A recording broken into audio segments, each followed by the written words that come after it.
Halo Capricorn, selamat datang dan terima kasih sudah mampir. Ini adalah pesan dari bintang-bintang. Kita akan lihat apa yang kamu perlu tahu saat kamu menonton reading ini. Ini adalah reading timeless ya, jadi kapanpun kamu nonton reading ini adalah waktu terbaik kamu untuk dapat pesan ini.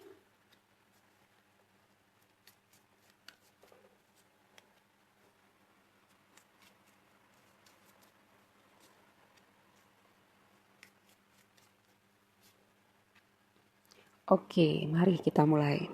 Di waktu lampau ini ada Alas Athena, kata kuncinya think. Di waktu lampau mungkin kamu dihadapkan pada suatu situasi di mana kamu perlu memikirkan suatu hal. Mungkin gini, kartu ini akan muncul ketika kamu merasa kayak mentok, kayak nggak ada jalan keluar, padahal enggak. Gitu, kamu punya kapasitas, tinggal gimana kamu melihat perspektif dan kamu minta petunjuk dari Yang Maha Kuasa gitu untuk bantu kamu memikirkan situasi ini, melihat lebih jauh, memikirkan jalan keluar. Dan yang menarik ini ya, di waktu lampau, pas ya, kan, di waktu sekarang, ada south note, kata kuncinya pas di waktu sekarang.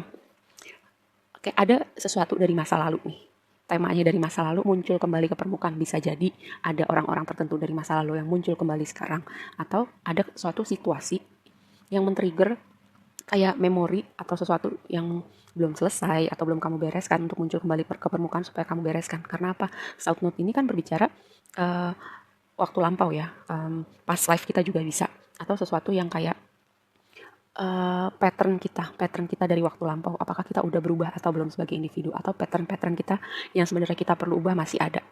Nah, di waktu yang akan datang ada tema 11 house itu community, tapi lebih kepada community itu seperti orang-orang yang akan kita temuin ketika kita udah berevolusi ya, ketika jiwa kita udah jauh banyak berubah gitu, banyak berkembang, banyak belajar. Ketemu ini adalah keluarga jiwa kamu yang energinya tuh kayak Three of Cups gitu loh. Orang-orang yang akan kamu temuin ketika kamu udah banyak berubah gitu, banyak belajar. Blessingnya, Nine House Exploration. Nine House itu berbicara tentang ekspansi, tentang kita growing, tentang blessing yang akan kita temuin ketika kita kayak berusaha menambah value kita sebagai individu. Yang menjadi tantangan kamu adalah passion. Fifth House, passion. Fifth House itu selain berbicara passion, berbicara kreativitas, berbicara juga tentang inner child gitu. Itu jadi tantangan kamu. Kenapa? Coba kita cari tahu ya. Dimulai dari ini dulu. Apa yang perlu kamu pikirkan di waktu lampau? Oke, King of Pentacles bisa jadi ini sosok. Pertama, ini berbicara tentang sosok seseorang dengan masculine energy, bisa sosok di tempat kerja kamu, atasan, rekan kerja, atau bisa juga kayak kamu memikirkan suatu situasi yang berhubungan dengan kondisi finansial kamu, gimana kamu bisa improve, gimana kamu bisa mengupgrade, ya, dengan King of Pentacles. Yang berikutnya, oke, kamu mendapat ini dengan Ace of Swords di sini. Kayak semesta nunjukin jalan, karena Ace of Swords itu berbicara kayak komunikasi atau kejernihan dalam berpikir, kayak tiba-tiba kita mendapat hidayah atau mendapat pemahaman bahwa oh iya, akhirnya kita mengerti nih situasi ini dengan jernih, kayak semesta membukakan mata hati mata batin kamu. Bisa juga ini melibatkan komunikasi ya dengan si sosok King of Pentacles ini ya. Dan di sini ada Queen of Wands. Oke, Queen of Wands ini kalau berbicara energi itu berbicara energi manifestasi, energi kreatif, dan bisa juga ini energi kamu ya, karena di sini tantangan kamu adalah ekspresi kreatif diri kamu, passion kamu terhadap sesuatu hal. Mungkin kamu lagi memproses gimana nih ide kreatif aku, passion aku, atau pekerjaan aku bisa sinkron gitu. Kamu kayak bisa melakukan apa yang kamu suka, mengekspresikan ide-ide kreatif kamu dan itu jadi sesuatu, atau melakukan hal yang berbeda dengan pekerjaan kamu. Ini di waktu lampau ya, atau bisa juga ada banyak pihak nih dalam situasi ini di waktu lampau kamu. Oke, coba aku mau lihat lebih lanjut. Ada apa? Baik, kamu berpikir, berkontemplasi. Ya, aku melihat ini di waktu lampau ini sangat berhubungan erat dengan pekerjaan sih. Pekerjaan yang fulfilling buat hati kamu, sesuai dengan passion kamu. Kalau misalnya di waktu lampau ada sesuatu hal atau pekerjaan yang kamu misalnya lebih kepada fokus untuk finansial, sekarang kamu mulai memikirkan gimana kamu bisa fokus melakukan hal yang kamu sukain. Dan aku melihat dengan Knight of Cups di sini ya, ini berbicara aku melihat sebuah konfirmasi yang bagus ketika kamu transisi dari suatu situasi yang berhubungan dengan pekerjaan di mana kamu melakukan itu sebagai kewajiban, di mana transisinya kamu bisa melakukan nih apa yang kamu suka. Lalu di waktu sekarang, nih ya, South Node. Oke, Six of Pentacles berbicara keseimbangan. Gini, dengan South Node gitu ya, mungkin ada sesuatu dalam diri kamu yang tidak seimbang, yang itu bisa juga berefek pada hubungan kamu, di mana hubungan kamu nggak seimbang. Kayak mungkin kamu terlalu memberi, terlalu berusaha, atau sebaliknya, kamu kurang memberi atau kurang berusaha untuk sebuah hubungan ya, atau suatu situasi. Dan isu ini muncul kembali ke permukaan, bisa jadi masih ada hubungannya sama orang ini. Oke, kayak orang ini tuh, aku nggak tahu ya sosok ini tuh siapa. Apakah ini di tempat kerja atau orang terdekat kamu, misalnya pasangan atau orang tua. Orang ini memonitor apa yang kamu lakukan gitu. Memonitor itu kan kadang bisa jadi sesuatu yang positif, jadi atau bisa jadi sesuatu yang negatif gitu. Kalau memonitor terus-menerus kan jadinya kayak kita dikontrol gitu untuk ngikutin semua maunya dia. Tapi kalau itu sesuatu yang sehat, dimana bisa jadi sesuatu kolaborasi kedua belah pihak, terbuka untuk mendengarkan masukan, kedua belah pihak terbuka untuk komunikasi gimana baiknya. Nah, makanya tadi ada sebuah isu di mana ada yang tidak seimbang dalam interaksi ini nih, atau dalam hubungan ini. Dan isu ini akan muncul supaya kamu bisa membereskan kalau misalnya ada sesuatu dalam diri kamu yang menjadi pattern dalam diri kamu yang perlu kamu lihat gitu sebenarnya. Karena apa? Aku mungkin pernah bilang ya bahwa orang-orang di sekitar kita itu adalah kaca. Kaca untuk diri kita. Supaya apa? Kalau misalnya itu kita melihat sisi positif dari orang itu, bahwa kita juga punya itu. Sama kayak kita melihat sisi negatif dari orang itu, berarti ada yang perlu kita lihat dalam diri kita juga gitu ya. Dan kamu nggak terjebak dalam situasi ini, kamu selalu bisa melihat jalan keluar. Yang penting apa yang kamu dapat pelajarin dari situasi ini? Apa pattern diri kamu yang kayak ke-trigger lagi dalam situasi ini?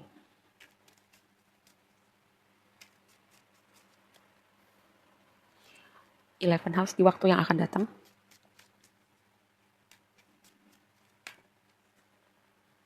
Oke, keluarga jiwa dan sesuatu yang menyenangkan.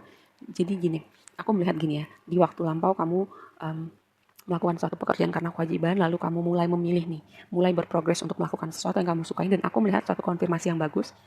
Page of Cups di sini kabar baik ya.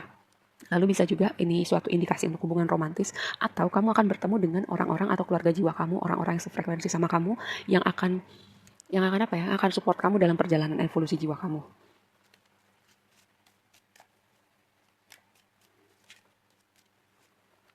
Oke, di sini ada King of Wands. Lihat, aku bilang ya ini temanya buat kamu nih, kayak hubungannya sama pekerjaan, passion, dan kreativitas.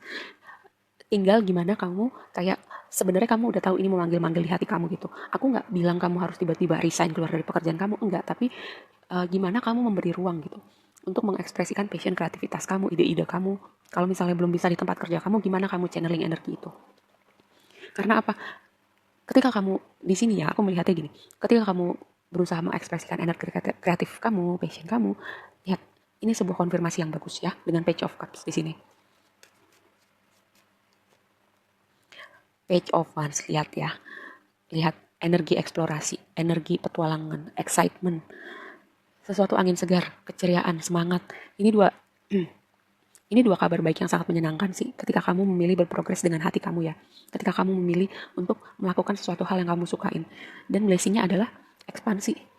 Ekspansi dalam hal yang akan kamu lakukan, ekspansi kamu sebagai individu, kamu akan ketemu keluarga jiwa kamu, orang-orang yang akan support kamu, dan juga bahkan mungkin membantu kamu berevolusi gitu, lebih jauh dalam evolusi jiwa kamu.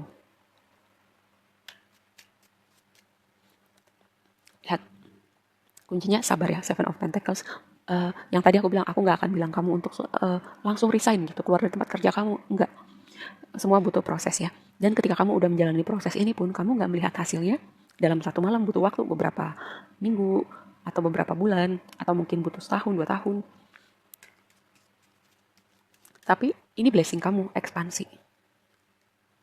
Kamu growing as a person. Dan dengan Four of Pentacles di sini, aku melihat bahwa kamu dalam proses untuk membangun stabilitas, entah itu finansial, entah itu aspek kehidupan secara general. Ini konfirmasi buat kamu ya. Satu lagi, lihat momentum progresi. Ini Eight of Wands itu berbicara komunikasi, progresi, momentum, transformasi, kayak kesiapan bertemu dengan kesempatan, dan ini energi yang bergerak cepat gitu ya. Tinggal gimana kamu menyambut momentum ini atau enggak. Oke, mari kita bahas yang terakhir, tantangan kamu. Tantangan kamu adalah passion kamu, kreativitas kamu, inner child kamu.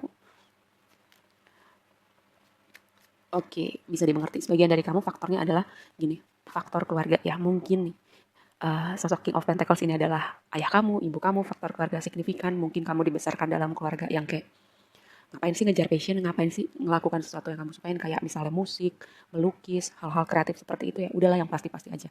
Itu yang mempengaruhi pemikiran kamu ya, yang mempengaruhi ide-ide kreatif kamu. Atau bisa juga gini, saat ini kamu udah berumah tangga, jadi kamu kayak bermain dalam zona aman. Oke, zona aman, zona nyaman kamu ketahuin, tapi di zona unknown, zona yang kamu tidak ketahuin, di situ juga ada keajaiban yang aku selalu bilang itu. Manifestasi. Ingat, mungkin kamu berpikir kamu bermain di zona aman, tapi gini, apa yang kamu percaya itu yang akan kamu lihat dalam realita kamu. Itu magician berbicara seperti itu. Ketika hati dan pikiran sinkron, kamu bisa manifest apa yang kamu mau. Sama mungkin ketika kamu berpikir ya udahlah bermain dalam zona aman aja, ya udah kamu akan melihat hasil yang akan kamu temuin dalam zona aman gitu. Tapi kalau kamu berpikir, oh aku bisa kok menjadikan ide-ide aku, kreativitas aku menjadi sesuatu gitu. Aku bisa jadikan ini sesuatu yang besar, aku bisa melahirkan karya. Ketika kamu punya mindset seperti itu, kamu bisa gitu melihat bahwa itu juga akan berprogres dalam dunia realita kamu. Kayak aku pernah bilang gitu, di readingnya Taurus, ketika hati dan pikiran kamu sinkron, kamu bisa memindahkan gunungnya. Itu bukan aku yang ngomong, itu Greg Braden yang ngomong. Dia seorang saintis yang membahas tentang apa ya, quantum physics namanya. Dia membahas tentang law of attraction dari sisi science. Ya, bukan aku yang ngomong. Kalian silahkan cari sendiri tentang Greg Braden kalau nggak percaya sama apa yang aku bilang. Dan Three of Cups. Oke, mungkin orang-orang sekitar kamu nggak suportif, tapi ketika kamu memilih jalan ini, kamu akan menemuin orang-orang yang suportif sama kamu, keluarga jiwa kamu. Mari kita tutup dengan satu lagi.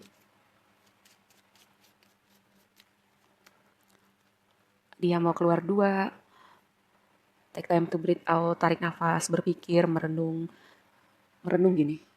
Kalau misalnya kamu nggak melakukan ini, hati kamu udah memanggil-manggil sesuatu. Nanti ketika misalnya kamu menjelang nafas terakhir kamu akan menyesal atau enggak. Itu sebuah bahan renungannya buat kamu. Nih, lihat lihat bahkan kartunya aja paham gitu ya. Show the world the real you. Tunjukkan kepada dunia diri kamu yang sesungguhnya. Coba diri kamu yang tidak kamu tunjukkan, sisi kreatif kamu, sisi kamu yang punya banyak ide, entah itu melukis, entah itu musik, entah itu memasak, apapun itu ya, yang kamu gak tunjukin ke dunia, karena itu tadi, ada sesuatu, terutama faktor keluarga, yang menghalangi kamu gitu. Atau ada mentalitas tertentu yang membuat, kayak, kamu berpikir kayaknya nggak bisa deh. Coba ya, semoga reading ini bisa jadi bahan renungan dan membuka mata batin kamu. Oke, segitu aja dulu readingnya kali ini buat kamu. Semoga bermanfaat dan sampai ketemu di reading berikutnya. Bye.